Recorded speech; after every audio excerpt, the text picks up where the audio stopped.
And we are live here on this Wednesday night, midnight movie talk, live from Los Angeles as we discuss Black Adam. Just got out of the theater moments ago, and here are my thoughts.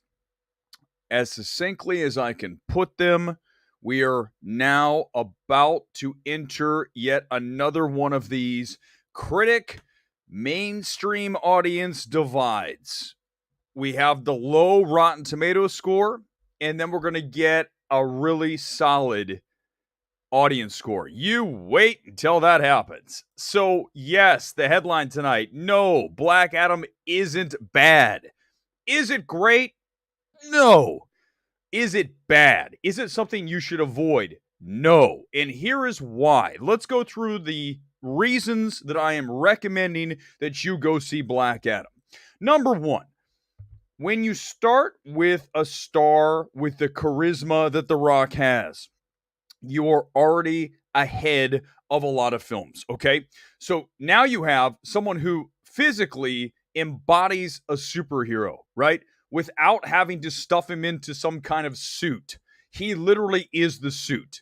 So you have The Rock, granted, playing a one-note performance, right? He plays the tough guy, sarcastic, that whole thing that we've seen a million times. But when you look the part and you deliver on what you're supposed to do for your role, which is what he does here with Black Adam, then you're already ahead. So, number one, The Rock is very solid in what he's supposed to do for this film, okay?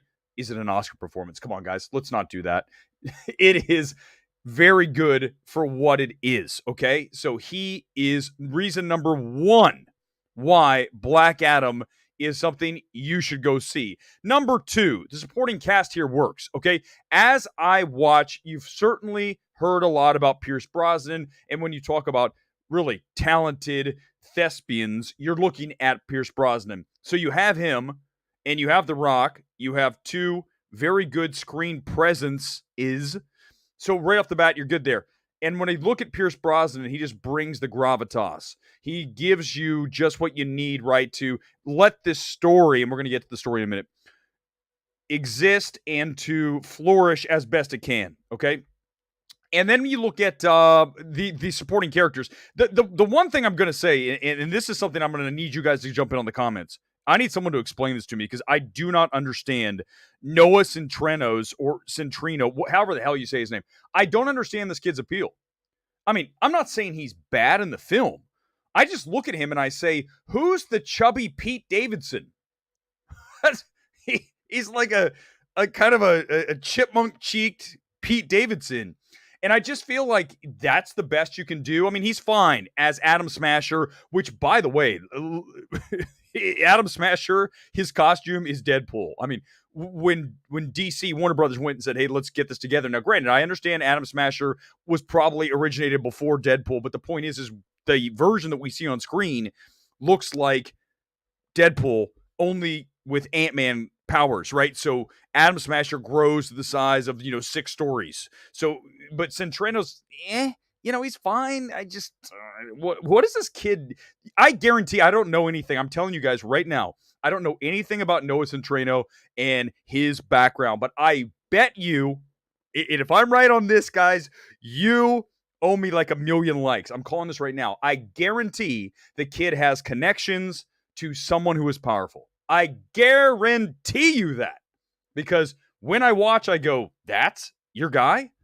So someone tell me that I'm right, that Centineo is connected to somebody in the business who has a ton of power, like Rich Dad, someone like that, okay? So let's continue along the line as I get him out of the way. You got Brosnan. You've got The Rock. You have Centineo. And then you have, who's really good too as Hawkman, is Aldous Hodge, who is a very talented actor. You go back and you look at where he's been. He's really grown for me. He was in an awards film 2 or 3 years ago now.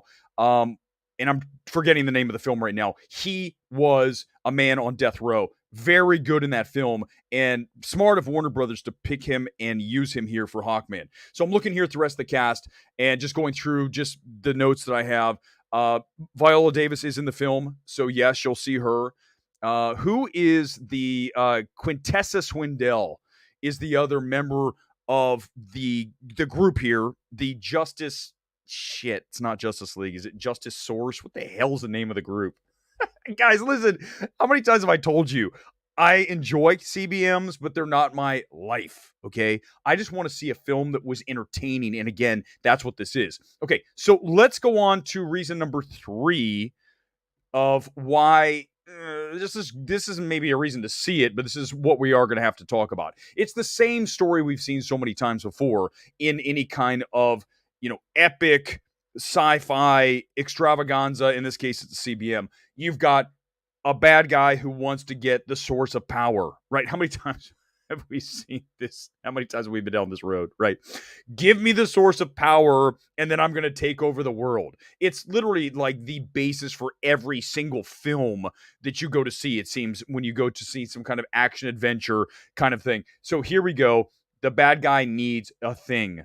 And so that part of it's not great, okay? It's fine. This is what's bad about Black Adam. And this is the thing that drives me crazy when I watch a film, and this is the textbook example of this. It's a horrifically bad score. Okay, Lorne Balfe, and I know this is what we do, by the way. This is my wheelhouse right now. If you're new to MMT, this is what I do. I attack small things that actually are much bigger than they may first appear to you.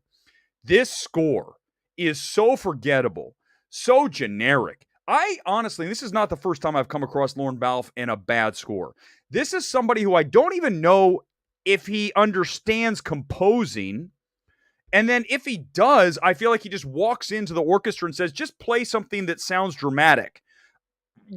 Just keep going, guys. Just do that's perfect. That's what we're going to use. There is no artistic vision to the score. It's generic, and it goes on throughout the entire film. That does not work. Direction itself, same director from Jungle Cruise, is fine, not great, also not a total liability like a Gray Man, where the edits are just out of control. There's a few scenes that are too much, but in general, it's a C+ direction here. And, at the end of the day, that's my rating here, about a C+, which is fine, guys. What did we want here? I mean, what did we want out of Black Adam? Did we expect another Endgame or another next level CBM? We knew we weren't going to get that.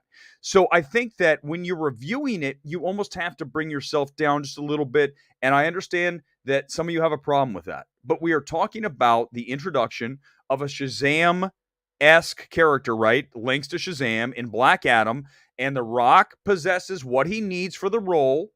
And the film adequately gets you from point A to point B with some minor diversions that are entertaining enough. Overall, this for me is a 7.5, which is a C+. Okay, it's fine. It's fine. Don't listen to people who say this is a terrible movie. Conversely, don't listen to somebody who says this is a great film.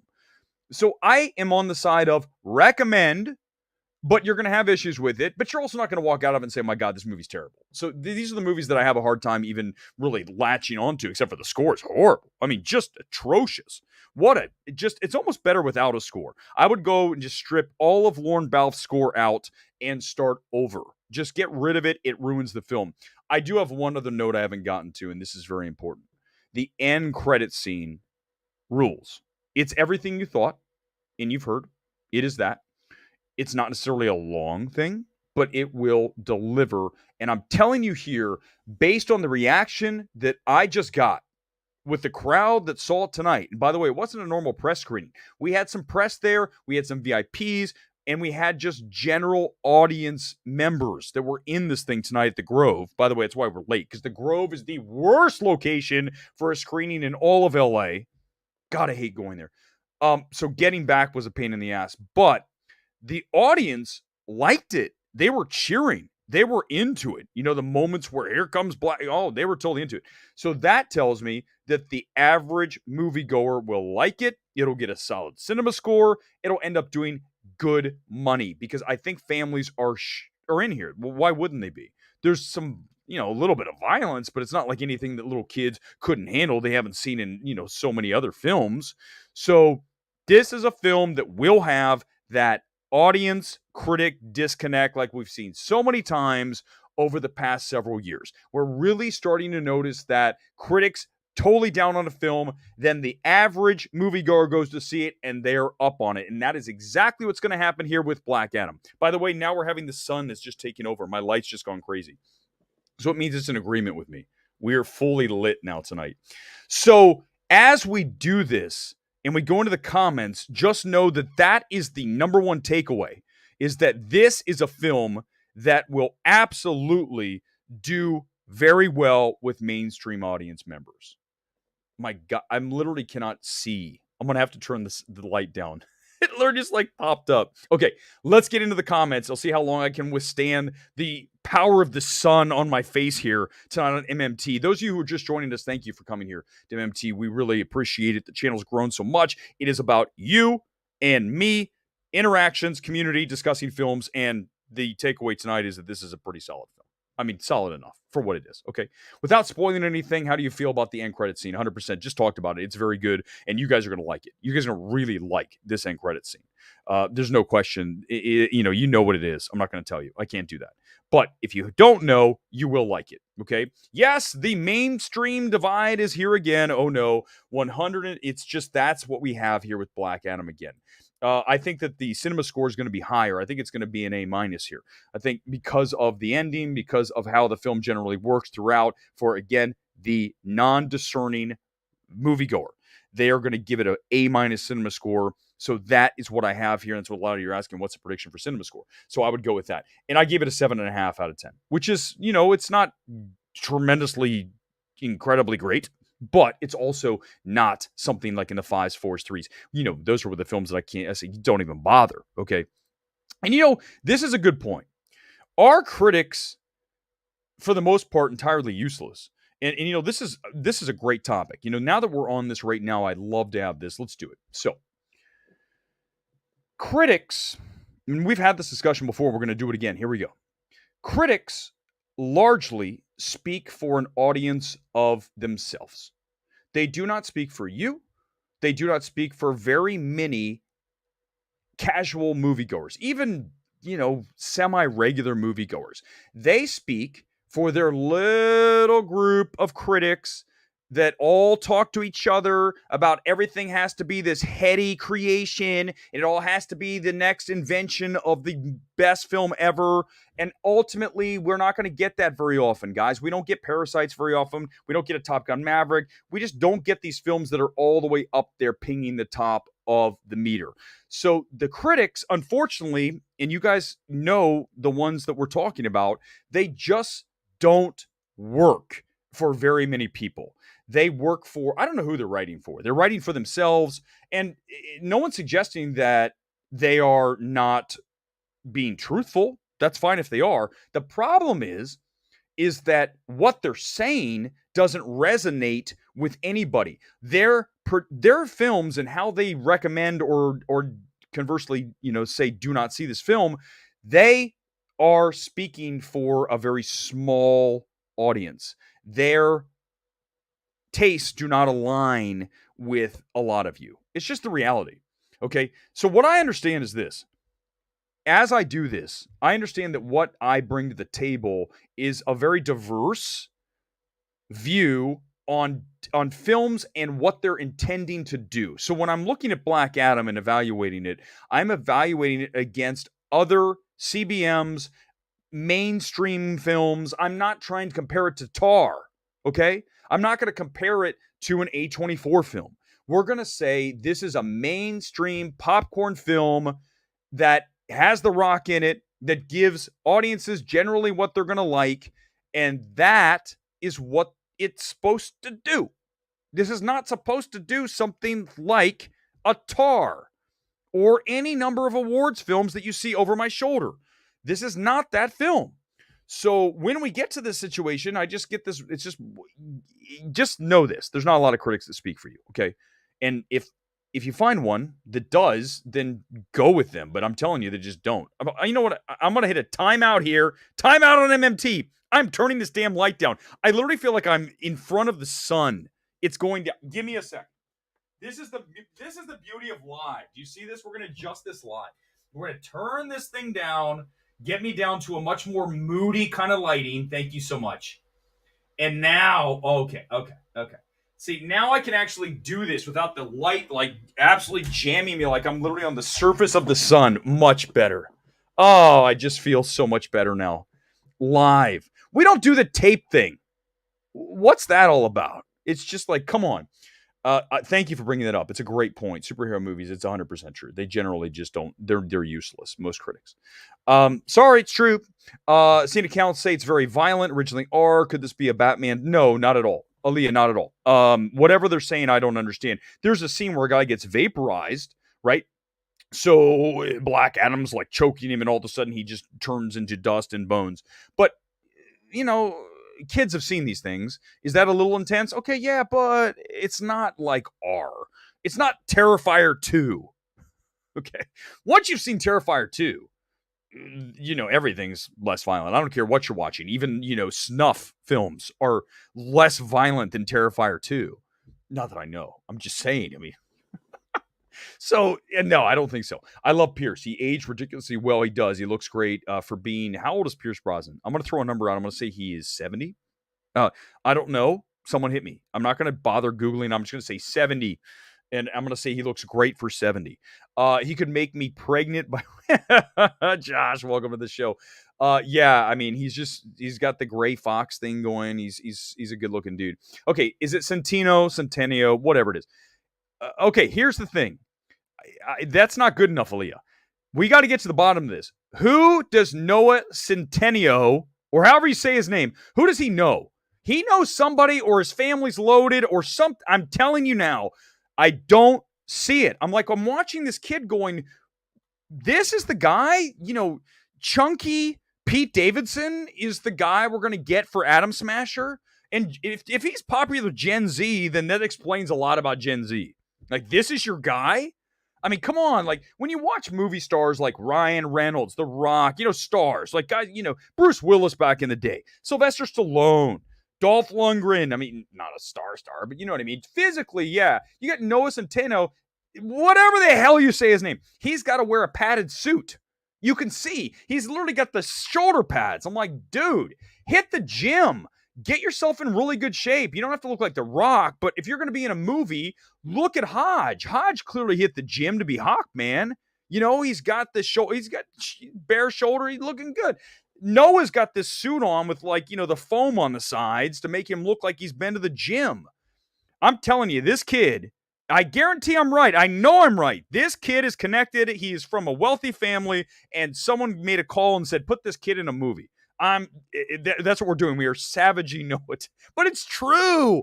That's all we do here on MMT. We just say truth that is sometimes uncomfortable, but that's the reality of it. Should have got Hans Zimmer. Dark Phoenix's score was so strong. Listen, Lorne Balfe is one of the worst composers we have. In fact, I say this so often, like we go back to Halloween Ends. Oh, I want to hit my head against the mic. Okay, focus.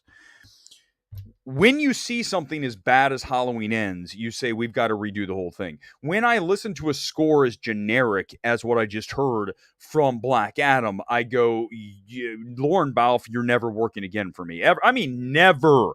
You are not even in my Rolodex of composers. If everyone else says I'm busy, we're going to go to some kid that I find on YouTube who's composing. Anything is better than Lorne Balfe. Anything. But that's Hollywood, isn't it? Like, you get in the system and they just keep using you. Well, it's Lorne Balfe. He did the score for. Let's look. Now I'm super curious. This is now turning into the bash Lorne Balfe. This is again a snapshot of what we do on MMT. We don't talk about big things. We talk about composers like Lorne Balfe and how the hell are they working in Hollywood. That's what we do. So one day when I run into Lorne Balfe somewhere, I'll be like, you're the guy. Yeah, I am the guy, because you're not good, dude. You're not good. Here he is, Lorne Balfe. He's from Scotland. He did the Lego Batman movie, okay? Yeah, I like the movie. No one remembers. By the way, The Dark Knight music department, not composer. He was in the music department. So real quickly, when I see this right now, oh, shit. He's doing Mission Impossible. Oh, God. Did he ever do one before? He did Ticket to Paradise. he did score. By the way, Top Gun Maverick, he did score produced by. He didn't do it. Silent Night, the Forgiven. Oh my God, he did the score for The Forgiven. That explains the Tomorrow War. Another terrible score. The Tomorrow War. Oh my God, Bad Boys for Life. Six Underground. This is what's wrong. Lorne Balfe is what's wrong with Hollywood. That's the takeaway tonight. I'm sorry. It's just so funny because this is so MMT in a nutshell. It's literally, if you're just tuning in, like, this is what we do. We don't focus on big things. We attack Lorne Balfe. He's terrible. The scores are generic. Get him off of your Rolodexes, Hollywood. Get this guy out of the business. Get him out. Makes me angry that he's working. He's terrible. It's terrible. Josh, I don't mind a hot mess of a movie as long as it's a good time. If the butter has a little corn in it and the movie rocks, I'm good. Josh, you're going to like it. That's it. I'm stealing this and I'm using this for my tweet tomorrow. I don't mind a hot mess of a movie as long as it's a good time. It is. It's fine. It's not even a hot mess. Hold on. You're telling me Centineo is not connected? No way in hell. There's no, you're going to make me go in and find out if this guy's connected, because I'm telling you right now I'm right. And if I'm right, you guys owe me an apology right now. All of you. Hold on. I am already into it. We were supposed to be talking, and now we're like digging into like random things because I don't even want to. I told you my thoughts on the movie. Now we're going to go after Noah Centineo or whatever the hell. Here he is. Okay. So here is Noah. Let's go in and find out. Okay. He was born and raised in Boca Raton. He's half Italian. He has an older sister. He attended Bach Middle School of Arts in Boca Raton. He played soccer. He moved to Los Angeles. Okay. Where's the family stuff? Okay. Personal life. Okay. All right. Here's the thing. Okay. So what I'm not seeing is a lot about his family. So that makes me think that there is something there because it's almost like it's been eliminated. I'm just telling you, I'm here to tell you, and I know I'm right, that Noah Centineo is connected some way because the kid's not that good. Not that good. Shouldn't be a star. Be better. Be more interesting. He looks, like I said, he looks like puffy Pete Davidson. What's puffy Pete Davidson doing in this movie? Noah's going to find me and come out. I don't care. I'm not afraid of the guy. I mean, I'm not afraid of a guy who has to put foam in his shoulders to wear a suit. Give me the suit. I won't put foam in my shoulders, bro. Oh, man, it's hard. We are so off the rails. Who cares? Gavin, Lorne Balfe should have won Oscar for Mission Impossible Fallout. Okay, maybe he has one or two decent ones. I'm just telling you that it's terrible to score. It's so forgettable. Here's my thinking of score, and I am very big on score. If you're going to do a score, why would you make something completely generic? Wouldn't you try to make something cool and interesting? And I think this is where the film also doesn't quite work for Black Adam. This is a critique, okay? Certainly of the film, is that when we first meet Black Adam and he's coming out of his, long dormant spell, his sleep, he is attacking everything. And instead of like the traditional, like Deadpool would do it, you'd have, a really cool ass 80s song and he would just go nuts, or even just like the one from the trailer, right? The Black Adam trailer. Instead, we get Lorne Balfe's score. And what happens is it brings it down. And I'm telling you guys, if we strip the score out and we gave it like a kick-ass song from the 80s and whatever it is, all of a sudden it's better. And these are the things that really come down to direction and choices. That's why I tell you the direction's like a C+ here. If the direction were even a B or B+, it'd be a better movie. So remember, when it all comes down to the number one thing about a film, and if it works or doesn't, it is what? Say it with me. It's director. It's always director. Everyone else doesn't matter. Okay. It's a little strong, but you know what? If you don't have a good director and one who's really cool with artistic flourishes and knows how to dial a film in, you're not going to get a great film. And Black Adam's not a great film. So, and it's fine. It's just not a great film. And that's fair. And you guys, come on. Anyone who says it's great, anyone who's saying Halloween Ends is great. Well, don't even, no, we can't do that. We can't go there. Well, listen, maybe there's one or two Lorne Balfe ones. I'm just telling you that the score's generic. It's overused. It's not great. It's just not a great score. I can't. It's not. I know I'm right. It's not good. You want to hear a good score? Okay. Listen to anything by Reznor Ross. Listen to anything by Micah Levi. Listen to Tim Simonson. Sometimes comes up with some badass things. There's a lot of really cool. Pete Mossman, who did a score for a movie I love called Funny Face, he makes some cool ass tunes, like really neat stuff. I want to hear that. And I think the studios are still stuck in this like 80s, 90s, old school generic ass score thing. I want to go with a really avant-garde score. I think those are the choices that we need to have more studios making, and we have another one here. It's just generic as hell. Did we get that surprise in Black Adam? I mean, Josiah, uh, listen, 7. I said 7.5, so you nailed it. I mean, it's not bad.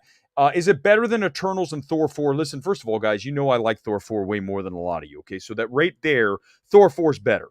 It's a better first. One thing for sure that Thor: Love and Thunder is, no matter how you feel about it, the direction of Thor: Love and Thunder is vastly superior to the direction of Black Adam.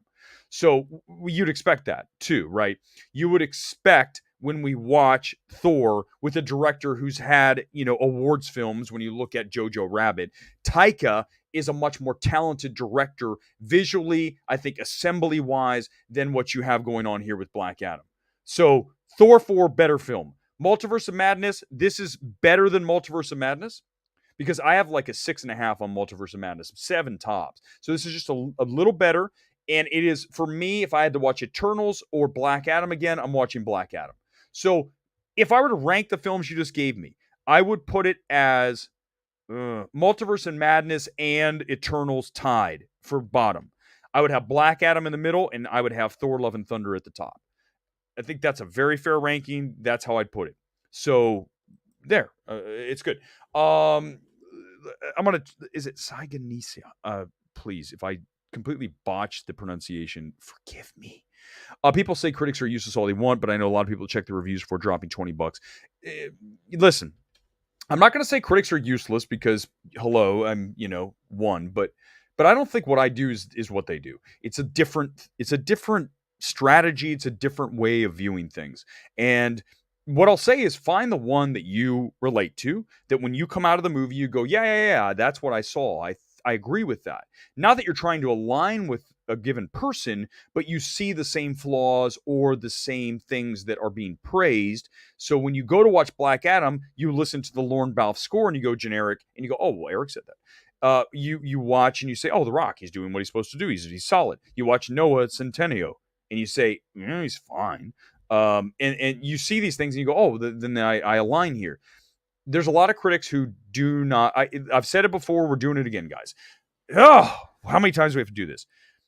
Sorry, here comes you-know-who. Simon Cowell has arrived. Call me the Simon Cowell of film critics. I have no problem with that. Just because you call yourself a film critic does not mean you are good at being a film critic.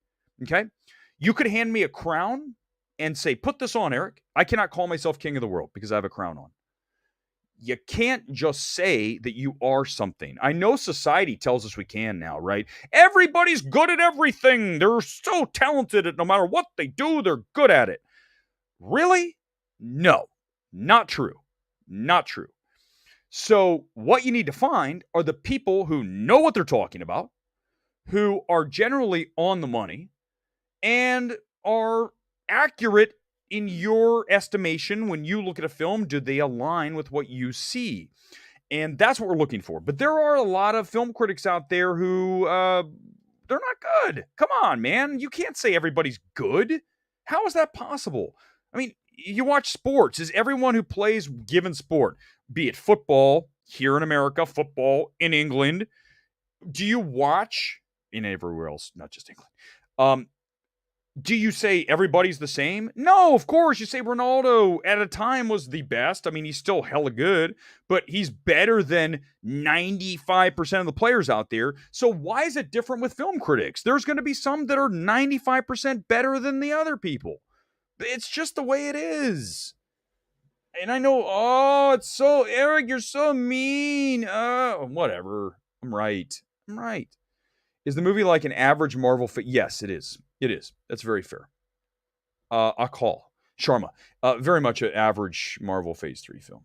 Yeah, it's fine. It's nothing wrong with that. It's just not great, but it's also not terrible. Critic ratings absolutely deter or spread positive word of mouth like wildfire. Box office Black Adam. No, here's what I'm going to say. No, critics are not going to affect Black Adam at the same level that they did Amsterdam, that they would any awards film that's coming out, Tar, anything else that's coming, Bones and all these films are coming out here in the next few weeks. Triangle of Sadness. Name any movie that's more of a critic film. Reviews matter. Black Adam reviews don't really matter because I'm telling you, you're going to have a low Rotten score, low Rotten Tomatoes critics review, and then you're going to have a high audience score. So, boom, we're at one of these moments again. We've had several of these already, okay?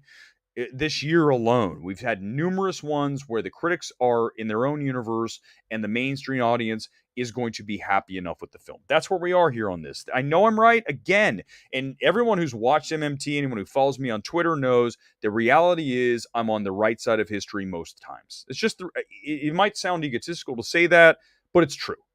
It's just the reality of it, okay?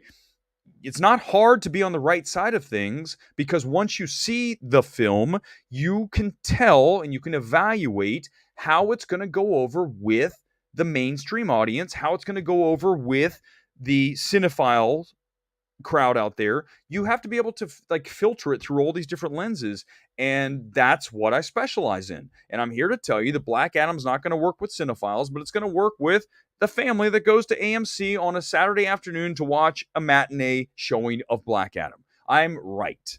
I am 100% right about that. So when it happens and the audience score is way higher, come back to MMT, watch again as we continue to tell you how things are going to happen, because it's not that hard, because we don't have a dog in the fight. I've said it for so many years doing this. I do not care about any of the off the field bullshit when it comes to films. So when you look at something like Don't Worry, Darling, oh, it was a drama-filled set. Oh, Harry hooked up with Olivia. None of that matters. The film is all that matters, and I think that Don't Worry, Darling works. For me, it worked. For a lot of you, it worked. For some of you, it didn't. But the point is that you can't let the off-the-field stuff get in the way of how you view the actual film. It's like the basic tenet here, okay? And that is what I specialize in, and Black Adam's going to be liked by a lot of people. Liked enough. He's 69. I said 70. Kevin, give me a like. Guys, for this alone, hand to God, I did not look up Pierce Brosnan's age. I said he was 70. 69. I mean, come on. And yes, nice. Just for fun, Amsterdam or Halloween Ends. Okay, yeah, we can do that. Because we're off the rails at this point, so let's just keep rolling. Definitely Halloween Ends, even though I do not like the film. At least it is going to keep me entertained. Amsterdam is, as you guys know, I coined it and said, and every trade used it after. It is the definition of a misfire. Nothing in the film works, including Christian Bale. Halloween Ends has the ending, has the beginning. That opening scene is very, very strong. And then the movie goes to hell with Corey, and then we get the ending that we want.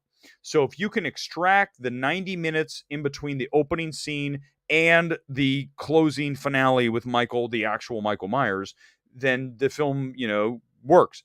The problem is the 90 in between.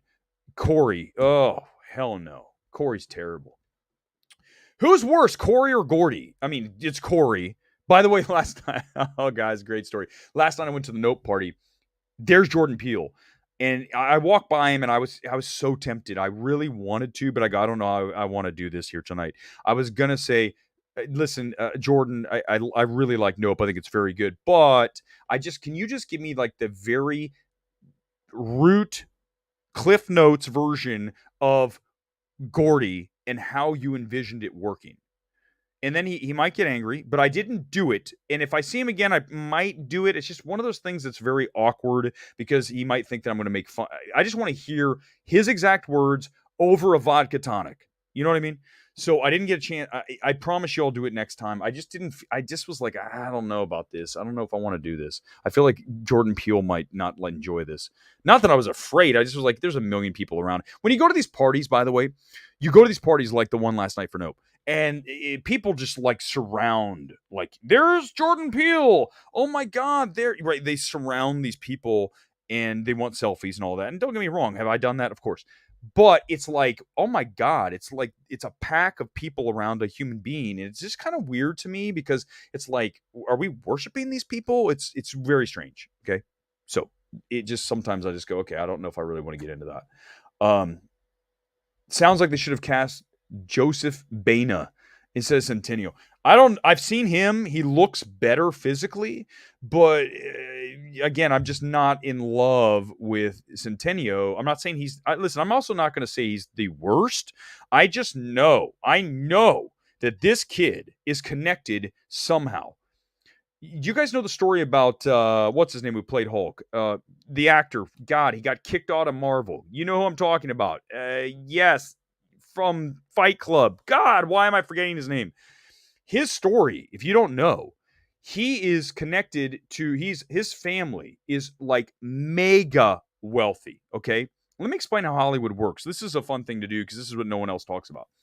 Hollywood works very much so in connections. So if you come from a family of serious cash, you don't think that your family has some connection in Hollywood to somebody who can get you into an office, that can get you onto a set, that can get you. Now, do you have to prove yourself? Yes. But over the years, look at actors. Name an actor, actress, and you can almost go back. Over time, you're going to find one of two things with almost everyone who's become huge in Hollywood. One, they are connected via bloodline, via connections with money, via, obviously nepotism, whatever it is, the bloodline. You're going to have some way in there. The other one is they started as a young actor, actress, and they worked up. Scarlett Johansson's one of those. Christian Bale's one of those. They worked as a very young actor with a famous director, and they got in the business, and they just rose up through there. Those are the two ways through. And I'm telling you that Noah is connected. I know it. I know I'm right.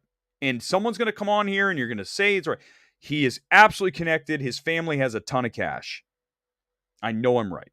And if I'm right, guys, come back and give me another. Literally tomorrow when you Google it and you find out, come back and like the video for just what we did here. Ghost in the Shell score. Clint Mansell, who's actually good. Anytime you have somebody else working with Lorne Balfe, maybe it works. But by himself, I mean, come on. I have not seen the Creed 3 trailer, although you got to understand, I love Creed. The original Creed is, oh my God. I mean, Ryan Coogler, you got Fruitvale, and then you got Creed. And then, of course, we got Black Panther. When you watch Creed, you go, oh, man, this Ryan Coogler. And then Creed 2, not as good, but still solid. And then what I love about Creed 3, and I've seen the stills. I have not watched the trailer yet, but I know what I'm in for. Let's give Jonathan Majors some love, okay? You guys know I love going to the gym, okay? It's very important to me. I think it's important for everybody to at least try, because physical condition it carries over to everything in your life, okay? So if you feel fit, it's going to carry into every area of your life. Trust me on this. And when I look at Jonathan Majors, I'm like, holy, this guy's working it at the gym. He is cut. He is big. He doesn't look steroidy. He looks great. And so physically, I already love his look. And then you obviously have Michael B. Jordan, who, when he's in shape, looks great too. So you have two guys that just physically look the part, and that draws back to what we said about The Rock and Black Adam. When you have an actor that fits into the role physically with the presence, the gravitas, and all that, you're instantly going to buy into it, right? When I watch Noah in his foamed out shoulder outfit, his suit that is totally layered with muscles because he doesn't have them like Jonathan Majors does or The Rock, it just doesn't work as well. It looks goofy, right? So, and look at Henry Cavill. Henry Cavill, he's in great shape. He's a big dude. He got in shape. I mean, if you're going to play a superhero, it is your job to get in the best condition of your life. I mean, I try to do that, and I'm not even playing a superhero. I feel like if you're going to do that, you better, like, look at Hugh Jackman. Remember, Hugh was cut. He was big. Ryan Reynolds, Deadpool, jacked. You have to do that. It's like a necessity for the role because you got to create the physical presence that the camera will then have you, through the camera, buy into the character, such as The Rock, with his traps that just sit up here. I mean, The Rock has these traps. That's one thing, by the way, I was not blessed with, like gigantic traps. They're just here out of the suit. Like they just are just straight down, these like triangles on his shoulders. That makes you look bigger and badder and better. And that's what The Rock looks like here. So back to Creed 3. Jonathan Majors looks like a total badass. I mean, his body looks amazing. Did you see that Netflix is still being stubborn? Okay, let's talk about Netflix. I wanted to do this. I told you guys that when I savaged the Gray Man like I savaged it, here's the popcorn box from the premiere, everybody. If you haven't seen it, here it is. Ryan and our good friend, oh my God, I literally just forgot his name, Chris Evans. When you have these two, and you have the movie that's the absolute abomination that the Gray Man is, and you savage it, and you're invited to the premiere like Netflix invited me, then I'm now off their list. Like I don't even, they're like never again. But let me tell you this, and I said this, and this will probably bury me more, but at this point, I don't care. I'll watch it if it comes on to Netflix. And honestly, I don't even care about that. Let's do it again about Netflix. Let's go after it. Here we go. You ready for this? Have you guys heard about Bardo? We did this the other night. I'm doing it again because I want to make sure this is 100% clear to everybody. Bardo is the new film from Iñárritu, and it was a 3-hour film that screened at the festivals, and the critics were like, this is too long. It's too much movie. It's self-indulgent. What the hell is this? Now, Netflix is going back in and recutting Bardo and going to show it at AFI, which is the big fest here coming up in November in LA. They're going to re-show it. First of all, if you're a critic that already saw the 3-hour version, you're going to go watch the 2.5 or 2:20. No. So you're already out of those people. And then everyone else, the buzz is already bad on it because reviews matter in a film like Bardo. And the reason that we're at the position we are with Bardo is what I said about the Gray Man. You don't have a head of film that is telling these directors to cut your fucking film down. God, I'm going to start screaming. And Netflix doesn't have somebody who does that. They have somebody who goes, how much money do you want? Here you go. Here's your movie. Go make it. Is that a job? I'm sorry. Is that a job for you just to hand money over? No, a job is to go, this script isn't good. We're not making this movie. Or this movie's too long. Cut it down. That's not what Netflix does. They go, how much money do you want? Go make the movie you want. And guess what happens? Bardo happens. And that proves me right again about Netflix. Bardo should never have happened because someone should have told Iñárritu to cut the damn film down. It's too long. And if you need me to do it, I will do it. I have no problem doing that. But Netflix does because they're letting these directors make whatever movie they want. And then there's people out there going, oh, well, shouldn't directors be able to do whatever they want? No, they should not be able to do whatever they want because sometimes they're wrong. And most of the times they don't, half the films that I watch are too long. More than half. Because no one has the guts to go tell the director, cut your film down. In fact, I swear to God, if I got out of I haven't seen Bardo. I don't even know if I'm going to see it.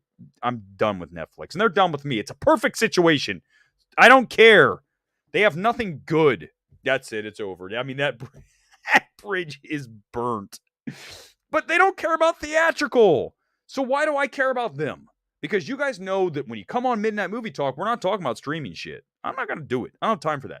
We're going to talk about theatrical. That is what we do. We do one thing, and we do one thing well. It is call people out and talk about theatrical films. These are the two things we do well. So, Netflix doesn't want to do theatrical, so be it. I don't care. It makes it easier for me because I don't care about that at all then at that point. Oh, man, I just did it again. Netflix, I hope they, you know what I'd love is for someone at Netflix to get this and show it to one of the heads of film and have them uncomfortably sit through it and have to at least internally acknowledge that I'm right. They are never going to admit it in person. But if they listen to what I'm saying, they know I'm right. You're re-editing a movie. You are re-editing a movie because everybody said it was too long. So now you've destroyed that film's chance of doing anything because you're making another version of a movie, which should have never happened. And yet Netflix is doing that because of what we just talked about. They don't know how to tell directors, cut your movie down. I will walk in there and do it. Netflix, you're never going to hire me at this point. That's fine. You wouldn't want me to do it, apparently. I would walk in. I don't care who the director is. I don't care who. Jordan Peele last night. If you told me my job was to go tell Jordan that Gordy doesn't work in Nope, which he doesn't really work, I don't care what you guys tell me. It's not, the idea is good, doesn't work. The execution does not work as well as it should. I would go in and say, Jordan, Gordy doesn't work as well as he should. Okay, so we need to figure out a way to make Gordy plug into the script better than he does. I have no problem doing that. And you know what? I'm right again, because I told you what the test audiences who saw the first cut of Nope, they saw like a 3-hour version with a ton of Gordy in it. Gordy was lessened, reduced. He was made, the whole angle was smallened. That is a word I'm using from now on. It was smallened. So when you look at it, hello, who was right again? Yes, the one-man test screener. Because Gordy does not work fully with Nope. I'm right. You guys can come after me in the comments. I am right. Did you watch Bros? Director said that it failed because hetero people were not watching it. First of all, that was so dumb to say. Okay, Billy Eichner came out there and said, yeah. Listen, here's the problem with Bros. This is the truth. And some of you, again, that's what we do here. The number one problem with Bros was that trailer absolutely savaged the people that you want to have come to it, right? The last line, like, straight people, they had a good run. Instantly, you turn people off to your product, right? So that's a problem. And then also, the film is, listen, it is, okay, let's do it. Bros is an entertaining film. It has good jokes. I like the characters. I think Eichner's good. I think McFarlane, the supporter, he's really good. I really like, what a good looking dude too. But when we have our first gay, pure gay rom-com, it leans so hard into that it's not easy for someone who isn't of that world to fully feel, I'm going to just say, comfortable. I mean, that's the reality. That's why another reason why people didn't see it. They saw the trailer, and let me tell you, the movie's even more, and for good and bad. I mean, there's nothing wrong with that. But what I'm saying is when you make a film like that, you are now making a film that is going to be less accessible. So therefore, it's not going to be as popular with mainstream moviegoers. Now, I know Universal probably knew that, but I don't think they were quite as aware as they are now that film just wasn't going to work the way that it was delivered. Right again. I'm right again. It gets old being right. It's 7:30 in the morning where you are. My God. Okay, we got 10 minutes. 10 minutes. 10 minutes, we're done. It's 1 hour. You guys know that. We have a 12 minute. Let's call it 10. I'm exhausted. The movie is fine. You guys are not going to hate it. Adam, good evening. Welcome to the channel. Good. Let's go. Let's bring it here as we finish. Gordy wasn't that deep. Pretty obvious. Adam, I'm not saying. No one's suggesting that Gordy isn't understandable, Adam. The problem with Gordy is that it's a metaphor. You're exactly right. It's on the nose, quote unquote. But no, you can't do that with mainstream audiences. They're not going to go for it, okay? You can do that for an art house film. No problem. Go watch Men. You talk about, oh my God, right? You can go there. But when you're making a film with a big budget like Jordan Peele made with Nope, you have to be able to tie your things into the film better. I am 100% right. I know I'm right, and I'm not going to have an argument about this. I'm not saying it's not understandable. I'm telling you that it doesn't work for a lot of people who watch Nope. That's the reality of it with Gordy. Don't tell me what it is and what it isn't. I'm telling you that it didn't work with the average moviegoer. And when you're making a film with a big budget like Nope, you need to make it work better. A great example is Barbarian. Those of you who've seen it, it's time for spoilers, doesn't matter. As you guys know, Justin Long's in the film. When we introduce Justin Long, you're sitting there going, how the hell does Justin Long fit into what I just saw at the Airbnb in Detroit with the humanoid down below? Okay, but Once we realize how Justin Long meshes into the story, it works. Gordy does not mesh like Justin Long does in Barbarian. What you need to do is make Gordy really plug in to somehow the UFO, whatever we're going to call it. Somehow it's got to connect more. It's got to be more on the nose, not metaphorically. It needs to be literally on the nose. And that's the problem with Jordan Peele, is that Jordan Peele makes his films too heady. Now, that's not to suggest I don't understand them. It's not to suggest that I don't appreciate them. I'm telling you that if you want to have the mainstream audience totally buy into your creation, you've got to go Barbarian with it. Barbarian takes Justin Long and solders him into the film where it works. You didn't go, what the hell is Justin Long doing? I didn't have to explain to people. This is what we're talking about. So this is the difference between being a cinephile and being a mainstream moviegoer. You got to be able to mesh those two. And Jordan Peele has had issues with that with us and with Nope. I really like Nope. I think Nope is a very good film. But Gordy does not coalesce the way that he needs to into the film. It doesn't coalesce the way it should. I am 100% right. Thank you. It's Edward Norton. I'm like 15 minutes late on that. I was like, what? Edward Norton? Edward Norton's family super loaded, like mega wealthy. And I'm telling you that Noah Centineo is Noah. I'm not going to say his last name again. Tell me, someone do the research. I'm looking. Someone's going to find it. Thank you, Chris Gore. You're the most in-shape critic I know. I feel like now that we got to 1,000, we'll do a shirtless show. No, this time. Gore's like, yeah, give me a thumbs up for that. Let's do a shirtless show. No shirtless MMTs. We wear the soccer kits, by the way, or football for those of you who are not in America. Tonight's kit is Atalanta, out of Italy. Literally just, I saw this and I go, I got to get this. Like, I need this kit. Like, I have a problem now. I have like over 100 and I said, okay, I need to add this one to the collection. So here it is tonight. It's all about, oh, thank you, Wasim, for doing that the right way to make it look like, yeah, it's all about creative freedom. You know, like, you're so wrong. Wrong. It's about putting asses in cinema seats and making more money as a business. You have to be able to balance the two. You have to be able to balance the creativity with the accessibility. You got to go boom. And that's why I really love Tar. Tar is a film that I know some of you, I don't know why, if you've seen it and you don't love it, I'm sorry, man, we saw two different films. But the one thing that you cannot argue about Tar is that Tar is very simple to understand. There is no ethereal shit going on. It is straight up. Everything in the film is there. It's not imagined. It's not, some kind of esoteric shit. And that's what makes Tar even better than I expected. I expected some kind of weird thing like an A24, right? That doesn't always work.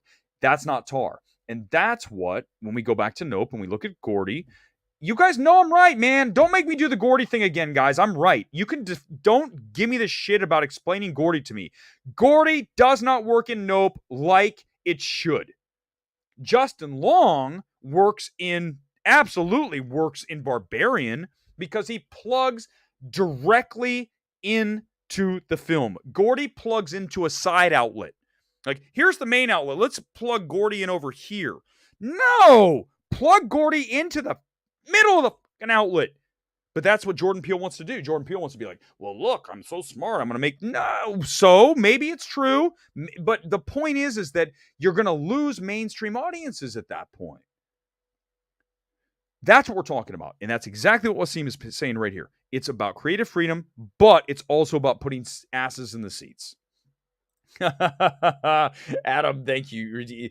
Netflix rant in. Listen, I'm not kidding, guys. Netflix is done with me, but it's fine because if this is what we're going to do here on this show, this is what we do, is that if I have to say certain things to get access, then, or if you don't like what I have to say that is 100% accurate about the Gray Man and about Netflix films in general, if you are uncomfortable by that, then you're uncomfortable with truth.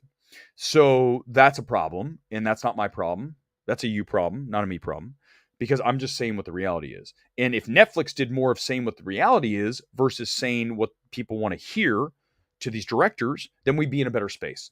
You just have to be more steadfast and absolutely certain that this is what it should be or shouldn't be. And I'm telling you, having seen so many movies, that I know how to figure it out. The red web slinger, welcome. I miss good rom-coms. You're going to get one this weekend with Ticket to Paradise. I'm hearing it's decent. I mean, I might see it tomorrow. I might not. I don't know. It's one of those movies like I might watch. I might not. Like, I'm sure it's fine. We know what it is. I've seen the trailer, right? It's Julia Roberts. And of course, listen, for me, George Clooney, if you haven't seen Up in the Air, Up in the Air is probably one of my favorite movies. If you ask me to like name 20 films, I'm going to put Up in the Air on the list because I love everything about that film, especially Clooney. But I love the ending of that film. It is not the ending that most people want, and that's what makes Up in the Air so great, is that it is a down ending, quote unquote. But that's the beauty of the film. That is the beauty of Up in the Air. Romantic comedy. It's true. Thor: Love and Thunder was kind of a romantic comedy. So I'm like the only guy who liked Thor: Love and Thunder. By the way, 5 minute warning. I was excited to see Black Adam until I heard him say Thor 4 was better. Oh, listen, man. Thor 4 is a better film. It's better filmmaking. Let's just at least, okay, for those of you who don't like Thor: Love and Thunder, let's get on the same page here. The montage sequence of Thor growing up, which I know was in the trailer, but I'm saying when you go back and watch it, of him going through that whole montage sequence at the beginning of the film is so well executed.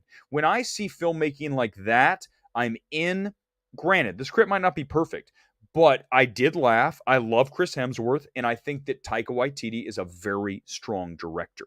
So that is why that all works. You have to understand that I'm always going to appreciate very good direction. Always. Even if the movie's bad, I'm going to like the film at a level higher than most because the direction is strong.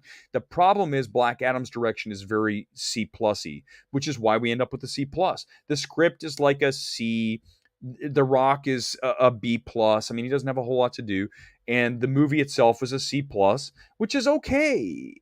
And audiences are going to give it like a B+. So they'll be higher than me, but it's not great, but it's also not bad. So I don't know. I mean, it's just one of those things. A Strange World, I'm kind of like, I'll see it. I don't know. Take out Gordy, it's the same damn movie.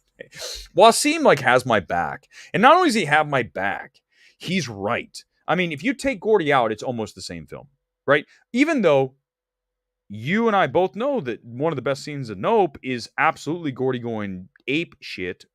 God, so sorry for that. On the set, right? On the sitcom set, that's a great scene. The tension of that scene is just masterful. But if you remove Gordy and you just have Jupe do his thing with Jupiter's Landing, I'm telling you, it's not that dissimilar of a movie. I really actually agree 100% with Wasim. It's not like it's like, oh, wow, this movie is totally... No, it's not really. Now, granted, you're removing a scene with arguably the best tension in the movie. But I'm just saying, as far as the story, extracting Gordy doesn't change Nope to a level where it's like you're like, oh, this is a whole another movie. You know, you could there's so many movies, right? You take a character out and you get rid of them and the movie's like, we don't have a movie. Gordy is absolutely extractable, and that proves my point again about what I just said. He doesn't plug directly into the script. Okay, so Justin Long in Barbarian. Oh, if we take Justin Long out of the film, is Barbarian the same? No, it's not even close to the same. So Justin Long plugs directly into the screenplay. Gordy plugs into the side outlet. He's an accessory. Gordy's an accessory. It's like, do I really need... No, I don't really need Gordy. I'm right. Thank you. 100% again. Give me a like. I'm right. Sorry. Thor 4 had tight edit, quick, stylish comedy. People want that epic. Yes. All of this is right, cell phone. 100%. Tight editing. Great timing on the comedy. Granted, a lot of it's in the trailer, but so be it. It's a good film. I'm sorry, guys. I know I am correct here. It is a good film. Is it a great film? No, but it is still a very good, entertaining film. It's better than Black Adam. It's the best of those films. It's better than Eternals. I mean, Thor 4 is... Please don't tell me that Thor: Love and Thunder is worse than Eternals. Don't do that. You're doing yourself wrong by doing that. Okay, and then also it certainly is better than Multiverse of Madness. Talk about a forgettable film. Talk about a flat film. I mean, Black Adam's better than Multiverse of Madness. Tansy. Good to see you again. I don't know if the issue is directors getting too much space. I think it's because studios are headed by MBAs from tech finance who didn't. I think that's right. I think this is good too. But then get someone in there who knows what they're talking about. Why do you have these idiots in these positions of power who don't even know creative?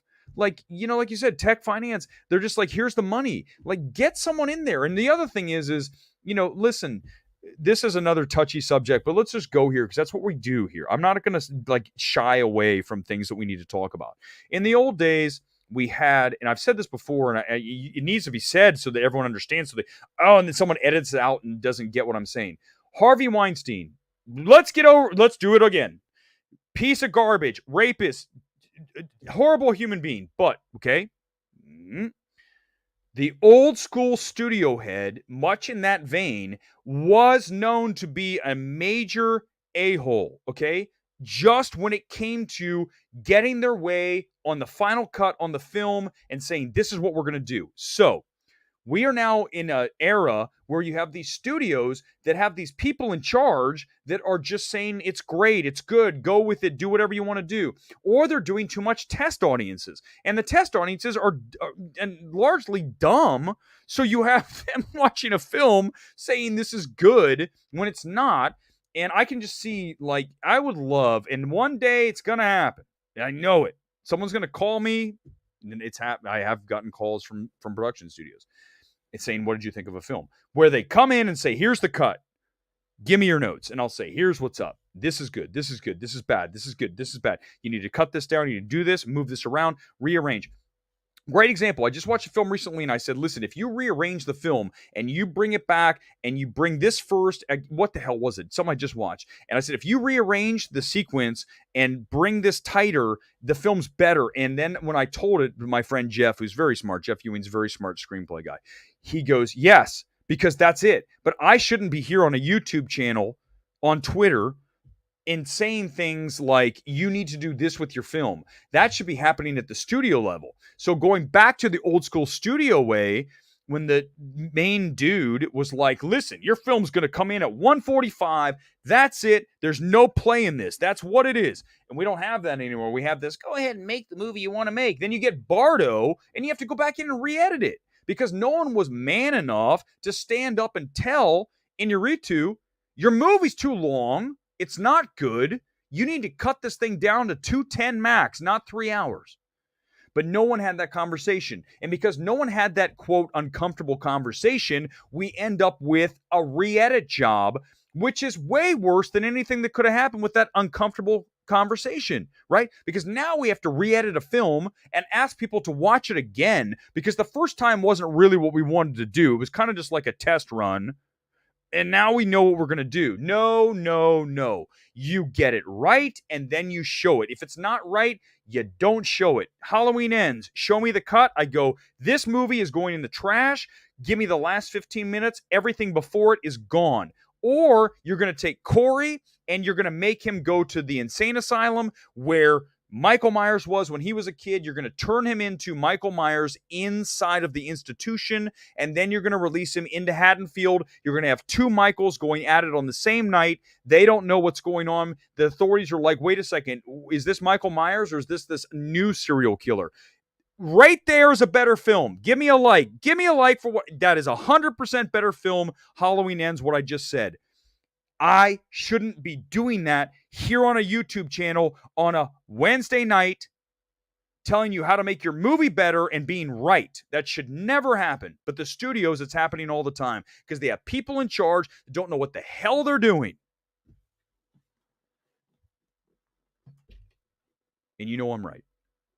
You guys know I'm right. All right, we're almost done. Josiah. I fairly enjoyed Tar. I thought it was just monotone and tone. Yes. But the beauty of Tar for me is that it is minimal. It takes its time. It's not in a rush. I understand the runtime of 245 is a lot. But in this case, I think that everything in Tar works. It tells the story. It tells Tar's journey for sure. I mean, the journey of Tar, of Cate Blanchett's character, it is full arc, right? And it's everything. It is perfect. And that's the beauty of it. So I don't have a problem with its lazy pacing.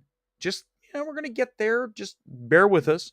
And then also you're anchored by a performance by Cate Blanchett, which is once in a decade good. Okay. So when you have Field operating in a director's seat, making calls with just a pure and very simple elegance to his film, very minimal on the direction, but yet maximal in effect, that is what I'm looking for. If you ask me what kind of film do I want to watch Tar. I want to watch Sound of Metal. I want to watch a Dardenne Brothers movie. I love scale back, almost just bare bones films that are very minimal on direction, score. If you're going to do that, in Black Adam is so not that, right? But I also can appreciate what Black Adam is. But if you ask me, what movie do I want to watch? I want to watch a very real human drama with a director that knows how to get out of the way and just deliver almost like a documentary kind of feel. And that's why when I look at, and it's down here below, you can't see it, it's on my wall, it's Sound of Metal. When you look at what Darius Martyr did with Sound of Metal, that is, if you want to know the direction that if one day I were ever to direct a movie, it would look exactly and move exactly like Sound of Metal and Darius Martyr, which goes back to Derek Cianfrance, which goes back to The Place Beyond the Pines.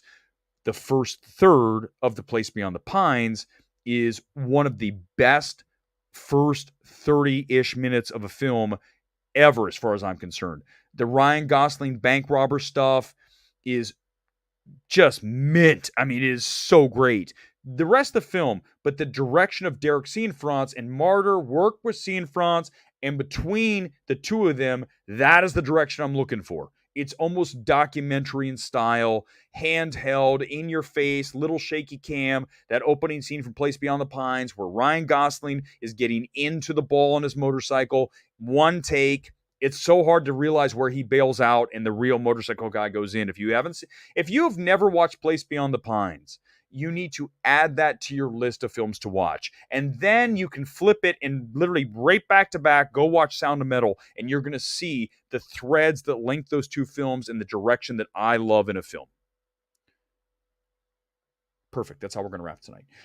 Back here on Sunday. We're not going to do one tomorrow night because, we just did it. We just talked about Black Adam. The movie's going to open to at least 60 million. If it does not get to 70, I'm telling you, it's not going to be good. Warner Brothers needs to get this to 70. I think that mainstream audiences are going to like the film a lot. So I think we're going to get decent word of mouth, if not good word of mouth. So disregard the rotten reviews. And we should be pushing 70 or higher. If it ends up in the 40s or 50s, there's no spin. If it ends up there, it's a major disappointment for Warner Brothers. If we get close to 70 or above, it is a success. Either way, we have introduced a character in Black Adam and brought The Rock into the DCEU, and it worked. So now you have him ready to go for future installments of DCEU films. So at a minimum, you got that done, which is what you wanted to do. The movie itself, though, is just okay. But that's okay until we get to Wakanda Forever. It's okay to be okay in this case. You're not going to hate it. You're not going to love it. But it's not the worst film ever made, or one of these things that you see this like 40% Rotten Tomatoes, like, oh, look, it's so bad. Thank you, Ragnarok. Oh, well, okay, no, I can't. I'm sorry I hit this button because now I'm going to. Ragnarok, no, I disagree. I like Ragnarok, but it's not 10 times better than Love and Thunder. I can't go there. I'm not saying I liked Ragnarok, but I think Love and Thunder is better, and that's fine. I know we're not going to agree. Michael Myers was hanging in the sewers like a damn ninja. So true. Michael Raphael Myers. I should say Michelangelo Myers. That is so bad. The fact that he's in the sewers waiting for Corey to... I can't do it, guys. I got to go to bed. I'm so tired. I can't do it. Halloween Ends is terrible. Anyone who says it's good, you have my permission to absolutely just get them out of your life. Remove them from your life because that's not a good person to have around. They're a bad influence on you. I'll see you back here Sunday night. MMT is now out from Los Angeles. See you Sunday. Good.